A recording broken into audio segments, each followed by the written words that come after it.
चाहूंगा, मैंने 3 बातें आपसे पूछनी है टाइम का ख्याल करते हुए। एक तो सर आपने मुझे ये बताना है कि आपने एक दफ़ा, क्योंकि हमारे साथ कुछ नए नाज़रीन जुड़े हैं जिनको ये सारे मामले का पता ही नहीं है। एक तो आपने मुक़सिर रहते हुए जो आपकी असैसिनेशन थी, से जो आपके इल्ज़ाम थे, वो आपने बताने मुक़सिर थे रहते हुए। दूसरे नंबर के पास आपके पास कुछ ऐसी एविडेंस है जिसको अगर पाकिस्तान की कोर्ट्स के अंदर बतौर एविडेंस पेश किया जाए, बतौर सबूत पेश किया जाए, तो अरशद शरीफ के हवाले से जो इंसाफ है वो जल्दी हो सके और उसको मिल सके। तीसरे नंबर के ऊपर आपने मुझे सर ये बताना है कि अरशद शरीफ को कत्ल किया जाना क्यों जरूरी था। अरशद शरीफ को इन्होंने कत्ल किया कि उसके पास जो 9 फाइलें थी, जो आपको पता है डॉक्टर रिजवान साहब जो उनका मर्डर हुआ FIA के थे, वो भी काफ़ी चीज़ें अरशद शरीफ के पास थी। कुछ और भी ऐसी चीज़ें थी जो मरियम नवाज शरीफ, शहबाज शरीफ, इन लोगों के खिलाफ भी कुछ वीडियोस थी, एविडेंस थे जो अरशद शरीफ ने, आपको पता है एस्टेब्लिशमेंट के साथ भी उसका काफ़ी गहरा रिश्ता था और अंदर भी काफ़ी ग्रुप बंदी बनी हुई है एस्टेब्लिशमेंट के अंदर भी। अभी आपको दिखाई दे रहा है कि जो गंदे अंडे हैं वो भाग चुके हैं, कुछ अभी बाकी हैं, उनको भी इंशाल्लाह उनकी भी दौड़ें लगवानी है और उनका भी ज़ाहिर है कौम मुकाबला कर रही है। ताकत का सरचश्मा अवाम है, तो इंशाल्लाह अवामी ताकत से ही इन गंदे अंडों को भी बाहर फेंकेंगे, जैसे कि बाजवा की दौड़ें लगवाई। और वो वीडियो अरशद शरीफ हासिल कर चुके थे। उन्होंने अभी मूवी बनानी थी, नेटफ्लिक्स मूवी, जिस पर इनके कट्ठे चट्ठे सब कुछ कौम को बताने थे और जिस पर मरियम नवाज बड़ी उसने वो फोर्स किया हुआ था सबको कि जितनी जल्दी है अरशद शरीफ को इसको पकड़ें, इसका कत्ल करें, मुझे वो वीडियोस चाहिए। ये पाकिस्तान से ही उसका पीछा कर रहे थे, दुबई तक इन्होंने पीछा किया, कीनिया गया, उधर इसका पीछा किया। फिर जब मुझे उस प्लानिंग में बुलाया, मैं उस प्लानिंग का हिस्सा बना, तो मैंने इनको बताया कि मेरे पास तो दुबई या कीनिया में कोई ऐसे वसाइल नहीं कि मैं उसका कत्ल करवा सकूं। फिर उन्होंने 28 को बोला जी इमरान खान जब उधर जाएगा तो कल उसने जाना है तो आप हमें उधर शूटर में अच्छा साहब, एक क्वेश्चन है मेरा, सुनिएगा। मेरा यहाँ से एक सवाल है आपसे कि उन्होंने आपसे ये बात कही कि मतलब हमें शूटर दिए जाएं, तो आपने फरमाया कि जी मेरे पास कीनिया में ऐसे कोई केस कि अगर वो आपसे पूछ लेते नहीं, ये आप जो है वो पाकिस्तान के अंदर है, तो पाकिस्तान के अंदर आप शूटर मुहैया कर दें, तब आपने फिर कर देने थे। नहीं, मैं तो देखें शूटर मुहैया नहीं करता, मगर उन्होंने देखा कि गुजरात की तरफ जा रहे हैं तो वो मेरा उनको नासिर भट्ट साहब ने जैसे बताया हुआ था कि शाह साहब ऑलरेडी इनके ऊपर बहुत शायद कत्लों के केस हैं जो पॉलिटिकली उन्होंने मेरे ऊपर करवाए हुए हैं, तो ये गुजरात में बड़े डंडी पट्टी हैं जैसे मैं पहले भी बता चुका हूँ, और ये इमरान खान का मर्डर करवाएंगे। तो मैंने जब उन्होंने मुझे मियां नवाज शरीफ साहब ने बुलाया तो मैं उधर गया, तो उनसे मीटिंग हुई, तो उन्होंने बोला जी बेटे आपने कुर्बानी देनी है, हमारा काम करना है। तो मैंने कहा जी मियाँ साहब कर देंगे। तो उन्होंने बोला जी कि इमरान खान के लिए मुझे आप अपना शूटर दे दें, जो शूटर हैं मैंने कहा जी मैं आपको दे देता हूँ। कहते हैं इमरान खान को कत्ल करवाना है, जितने भी 7 आदमी मरता है मर जाए, कोई प्रॉब्लम नहीं है, वो मारा जाएगा तो मैं जाकर फिर उधर सारा संभाल लूंगा। मैंने तो ये शूटर आप नासिर साहब आपके कोई ऐसा एविडेंस है?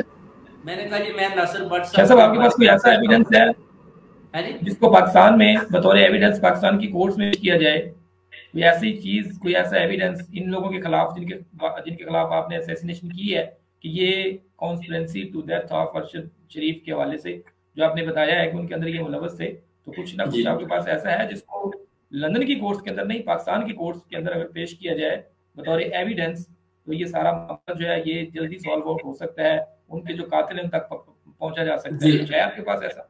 जी, वो जो डोगर साहब है CCPO जो JIT के उन्होंने बनाए थे, उनका फोन आया था, मैंने उनकी बात स्कॉटलैंड यार्ड लेडी कार्ली स्मिथ, उसका नाम है, हैमर स्मिथ पुलिस स्टेशन लगी हुई है, वो हेड है, उससे मैंने बात कराई। मेरे फोन से 15 मिनट बात हुई, आप हाशिम साहब से भी पूछ सकते हैं। उन्होंने उसको ईमेल भेजी जो ऑफिशियल नहीं थी, वो कहती है ये ऑफिशियल नहीं है, ये आपकी पर्सनल है और बरतानिया के लॉ के मुताबिक हम आपको वो एविडेंस इस तरह नहीं दे सकते। हुकूमत पाकिस्तान हुकूमत बरतानिया से रब्ता करे और हमें रिक्वेस्ट करे, फिर हम आपको JIT वालों को एविडेंस मुहैया करेंगे। हम इस तरह आपको मुहैया नहीं कर सकते, आपको इस बात का पता होना चाहिए। ये उस स्कॉटलैंड यार्ड लेडी कार्ली स्मिथ ने बोला, जिस पर हाशिम साहब ने मुझे कॉल की कि आप मुझे डायरेक्ट वो दे दें, जिस पर कार्ली स्मिथ ने बोला कि आप वो नहीं देंगे क्योंकि हमने वो जो सबूत थे आपके फोन से निकाल लिए हैं और आपके फोन में अभी नहीं है, वो हमारे पास है। तो मैंने कहा ठीक है, अभी सुनिएगा, जो भी एविडेंस था आशीष शरीफ के हवाले से या उन लोगों ने आपको इंसिस्ट किया कॉन्स्पिरेंसी के हवाले से, वो आपने यहाँ का जो मुतलका पुलिस स्टेशन है वो दे दी। अब आपके पास उससे रिलेटेड सिर्फ ज़बानी कलामी बातें हैं, इसके अलावा और आपके पास कोई चीज कुछ नहीं है, कोई एविडेंस मेरे पास जो था वो स्कॉटलैंड यार्ड ने ले लिया। ओके, और अगर पाकिस्तान के अंदर डायरेक्ट विटनेस हूं, उन मीटिंग्स का डायरेक्ट विटनेस हूं उन मीटिंग्स का। अगर वो मुझे कोर्ट में, क्रिमिनल कोर्ट में जूरी के सामने इनके खिलाफ बुलाते हैं तो मैं उधर डायरेक्ट विटनेस स्टेटमेंट दूंगा, नवाज शरीफ, मरियम नवाज, नासिर भट्ट के सामने खड़े होकर कि उधर लंदन प्लानिंग में कौन सी डेट को क्या क्या बातें हुई। ये बहुत बड़ी बात है शाह खानजादा भाई। बरतानिया में विटनेस स्टेटमेंट कोर्ट के अंदर खड़े होकर जब आप किसी के खिलाफ देते हैं ना, वो यकीन करें कि एक जिंदा आदमी जब बोलता है ना तो उसको बड़े से बड़ी जस्टिस, बड़े बड़े जज एक्सेप्ट करते हैं। ये बिल्कुल ठीक कह रहे हैं। इधर अगर आप रात को 12 बजे भी मुझे मार के भाग जाते हैं ना तो मैं बोलता हूँ मुझे इन्होंने मारा है, तो उसको पकड़ लेते हैं। वो कहते हैं कि ये कह रहा है क्योंकि इसको लगी है, ये झूठ नहीं बोल रहा। बरतानिया का लॉ ऐसा है। तो मैंने जो स्टेटमेंट दी है ये एक सच्ची स्टेटमेंट है, और जो मैंने उनको एविडेंस दिए हैं वो जेन्युइन एविडेंस है। और इंशाल्लाह आप देखेंगे कि अगर क्रिमिनल कोर्ट तक वो स्कॉटलैंड यार्ड वाले केस लेकर चले गए तो इंशाल्लाह ताला तस्नीम हैदर, मरियम नवाज और नवाज शरीफ और इन सब के खिलाफ इंशाल्लाह आप आखिरी गेंदें देखेंगे। इनके खिलाफ ऐसी फेंकूंगा कि आप इनकी चीखों पुकार अल्लाह के हुक्म से पाकिस्तान तक आपको सुनाई देगी। और इसके अलावा भी मैं फिर मैडम फरा की तरफ जाना चाहूंगा। मैडम और भी कोई एविडेंस मुझे आप ये बताएं, वो भी दूंगा। ओके शाह साहब, ओके मैडम, आप 2/3 मेजोरिटी की बात करती हैं। अब सुप्रीम कोर्ट ने तो जो उनके ऊपर थी आईन और कानून के हवाले से उन्होंने तो एक अच्छा फैसला दिया है, तरीकी फैसला दी है। इसकी इम्प्लीमेंटेशन की बात है कि किस हद तक इसके ऊपर इम्प्लीमेंटेशन कराया जाएगा। अब सारी बात आ गई इलेक्शन कमीशन के ऊपर, और आप बात करती हैं कि हमें 2/3 की मेजोरिटी मिल जाएगी। नो डाउट आपके पास साथ अवाम है, आप 2/3 की मेजोरिटी ले लेंगे और इमरान खान साहब जो है वो दोबारा इक़्तिदार में आ जाएंगे। लेकिन इक़्तिदार में इमरान खान साहब आने से पहले अब ये सारा कुछ जो है ये करना तो है इलेक्शन ने, और इलेक्शन कमीशन के ऊपर आप लोगों को इत्मीनान नहीं है। आप कहते हैं जी वो मुतनाज़ा है, वो तो लीग के लिए काम करता है, उनका मौत बना हुआ है, उनके साथ उनके रस्म वामत भी आप लोगों की जो क़यादत की तरफ से इस तरह के स्टेटमेंट आते रहते हैं। तो मैडम फिर ये आपका जो इलेक्शन है ये फ्री एंड फेयर किस तरह आप इसको करेंगे, किस तरह बनाएंगे? आपकी बात तो बिल्कुल ठीक है, आपकी बात से मैं 100% इत्तेफाक करती हूँ।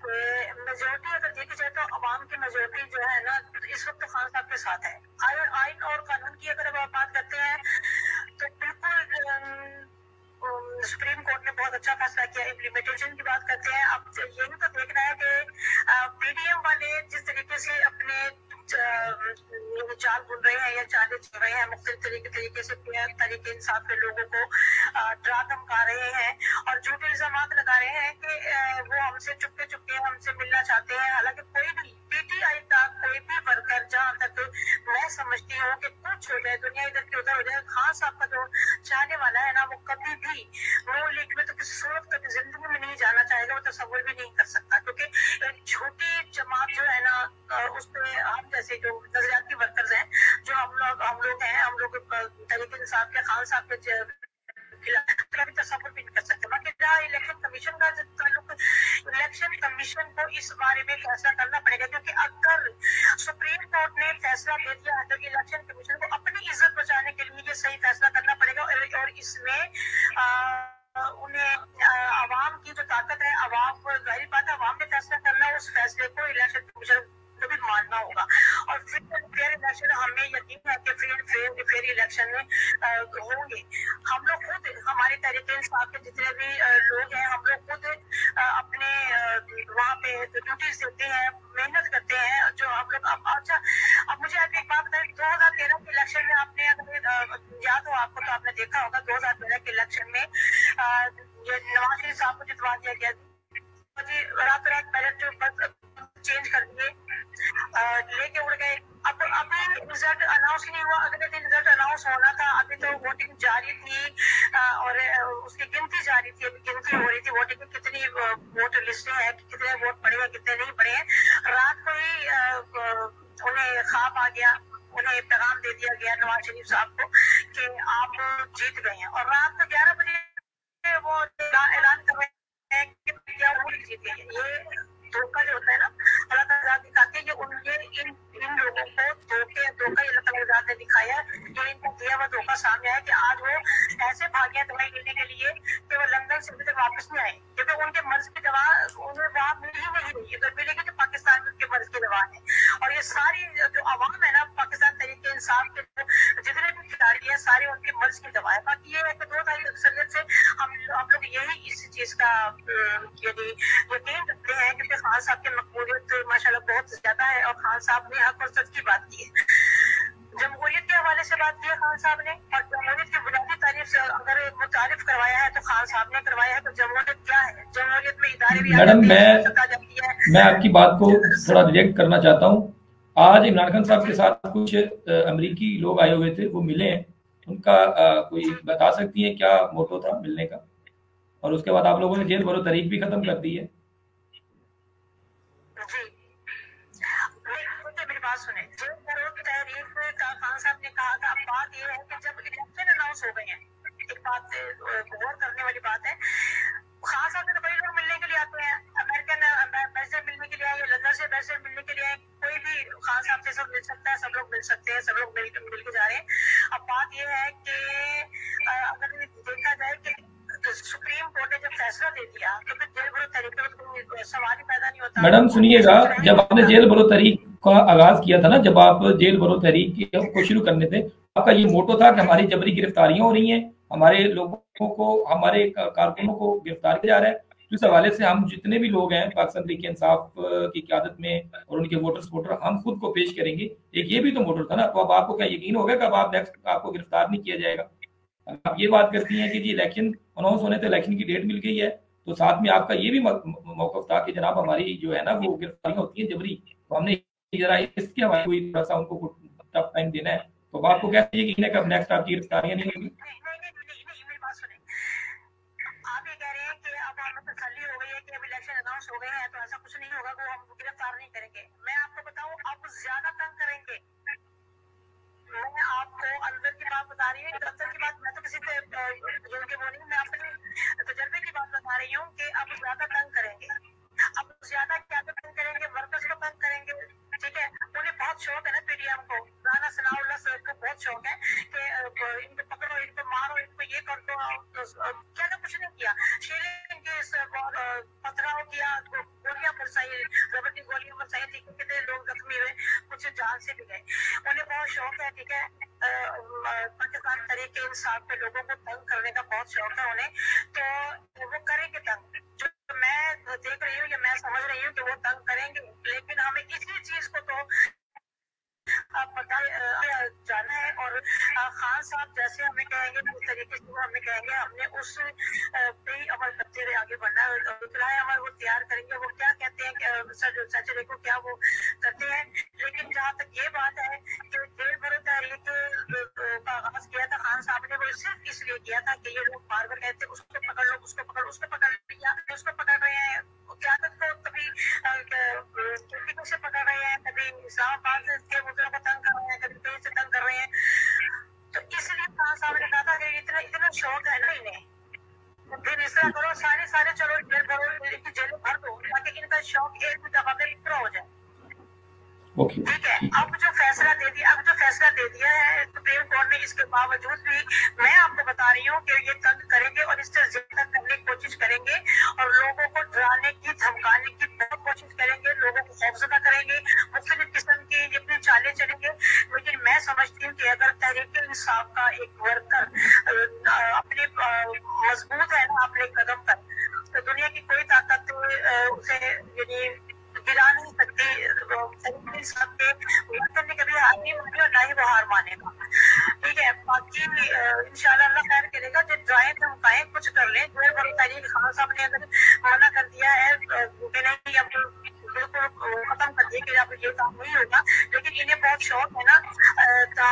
वो हमारे वर्कर्स को जेलों में डाल देगा, तो कोई बात नहीं, ये भी देखा जाएगा, ये भी अपना शौक पूरा कर ले। हम बिल्कुल अमन से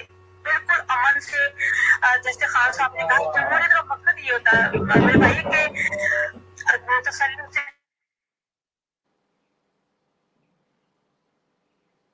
कुदरती अल्लाह ताला की जात ने मदद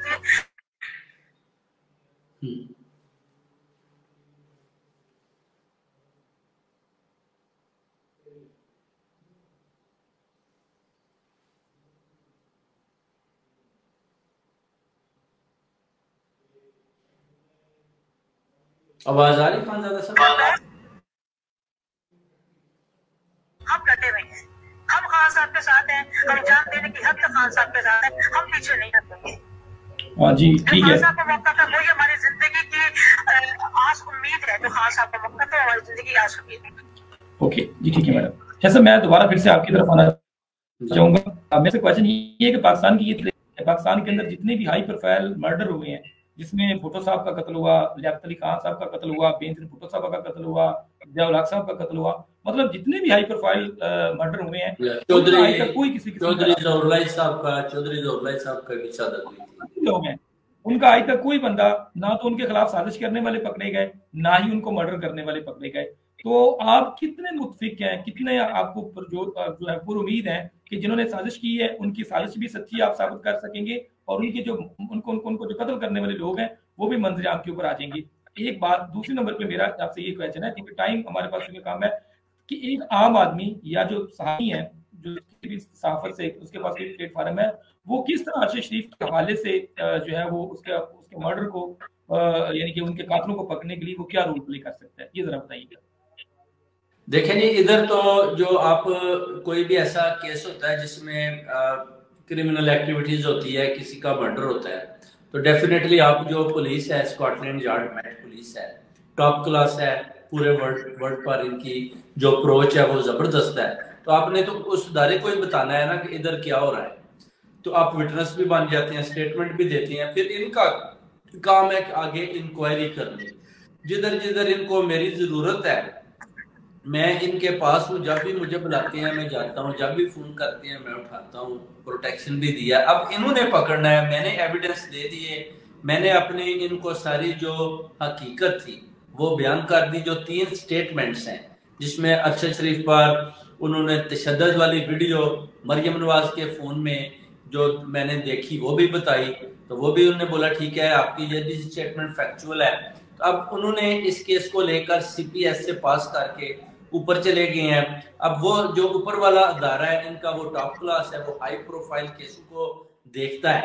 अब जब उसने पास कर दिया है तो डेफिनेटली इस केस को वो लेकर आगे जाएंगे। या तो वो इस केस को बोले ना जी कि हम आपके एविडेंस से या हम आपने जो विटनेस स्टेटमेंट दी है आप तो खड़े हैं तो हम तो नहीं मानते, तो फिर तो बात हो। अगर वो ये बोलते हैं जी हम फॉर एग्जाम्पल आपको आपकी स्टेटमेंट को नहीं मानते, तो हमारे इनके ऊपर भी इदारे होते हैं, IOPC होता है, उसमें आप कंप्लेन करते हैं, वो सारी पुलिस को ही मुअत्तल कर देते हैं कि आपको इतना बड़ा इंकशाफ तस्नीम हैदर ने बताया और इतने ज्यादा जबरदस्त एविडेंस दिए, CPS ने भी पास किया उसको, और आप को चाहिए कि इस इंक्वायरी को लेकर आगे चलें। और इंशाल्लाह मैं पूरी उम्मीद हूँ कि डेफिनेटली इसमें इंटरव्यूज होंगे और उसके बाद मैं उम्मीद करता हूँ कि इंशाल्लाह गिरफ्तारियों का सिलसिला भी होना चाहिए। और अगर जूरी के अंदर जाकर कोर्ट में केस लगता है, फिर जूरी जो होती है वो फैसला करती है, दोनों अतराफ से सुनती है कि मामलात क्या है, फिर उन्होंने बताना होता है कि कौन मुजरम है, कौन मुलजम है, कौन कातिल है, कौन मकतूल है, फिर उनका फैसला होता है। मैं तो खड़ा हूँ, या तो मैं बैठ जाऊँ, मैं डर जाऊँ, मैं बोलूँ जी मैं और विटनेस स्टेटमेंट नहीं देना चाहता, मैं इनके खिलाफ नहीं खड़ा होना चाहता, मैं इस केस को और ज्यादा प्रोसीड नहीं करना चाहता, तो फिर वो कहते हैं कि ठीक है बात क्या है। वो फिर भी पूछते हैं कि अगर आपको डर है तो हम आपके साथ खड़े हैं, आप जूरी के सामने आकर अपनी विटनेस स्टेटमेंट दें, तो फिर भी वो आपको हौसला देते हैं। मगर अगर आप फिर भी बोलें कि मैं देने को तैयार नहीं हूँ, मुझे और ज़्यादा खतरा है, मेरी फैमिली को खतरा है, तो फिर इधर की पुलिस आपको फोर्स भी नहीं कर सकती। मगर आप देखें कि मैं अकेला आदमी इन सब के आगे, जितने भी ये अरशद शरीफ के कातिल हैं, जो जितने भी चोर और डाकू हैं, मैं इनके सामने खड़ा हूँ। ये बरतानिया में पहली दफ़ा एक तारीख रकम हुई है कि एक आदमी जो लंदन प्लानिंग का हिस्सा उसमें शामिल था है, उसने स्कॉटलैंड यार्ड पुलिस को बताया कि हसन नवाज के ऑफिस में क्या हो रहा है। और ये चीज़ें आप देख सकते हैं कि बरतानिया में जो बरतानिया का लाया है, उधर अगर आप ऐसी स्टेटमेंट देते हैं तो मेरा नहीं ख्याल कि किसी का बच जाना मुमकिन हो। बेसिकली ये बैरूनी ताकतों का सहारा ले सकते हैं, रूलिंग गवर्नमेंट है, मगर आप देख सकते हैं कि अभी जो उन्होंने सुप्रीम कोर्ट ने भी जो ऐलान कर दिया है, इनको तारीख दे दिया है, इलेक्शन होंगे, जैसे ही वो इंशाल्लाह ये असम्बलियाँ तहलील हो जाएंगी तो ये नॉर्मल हो जाएंगे, तो उसके बाद मेरा ख्याल है कि ये भी नॉर्मल इंसान बन जाएंगे और स्कॉटलैंड यार्ड भी डेफिनेटली इनके इंटरव्यू करेगी। मरियम नवाज, मुझे पूरी उम्मीद है कि अगर ये बरतानिया आएगी तो डेफिनेटली इसका इंटरव्यू करेंगे, इसके टेलीफोन का फ्रांसिक करेंगे। उधर मेरा ख्याल है अरशद शरीफ के अलावा जो मलक अरशद जज जो जिनका मर्डर हुआ, डॉक्टर रिजवान का मर्डर हुआ, मकसूद चपड़ासी का मर्डर हुआ, वो सारे कत्ल उस खून से ही निकलेंगे और इंशाल्लाह कौम को बड़ी खुशखबरियाँ मिलेंगी। और मैं देख लें अकेला इनका मुकाबला कर रहा हूँ और मैं इंशाल्लाह इनको बरतानिया की कोर्टों में भी रुलाऊंगा, इनकी चीखों की आवाज़ें सुनेंगे और तस्लीम हैदर की जो इन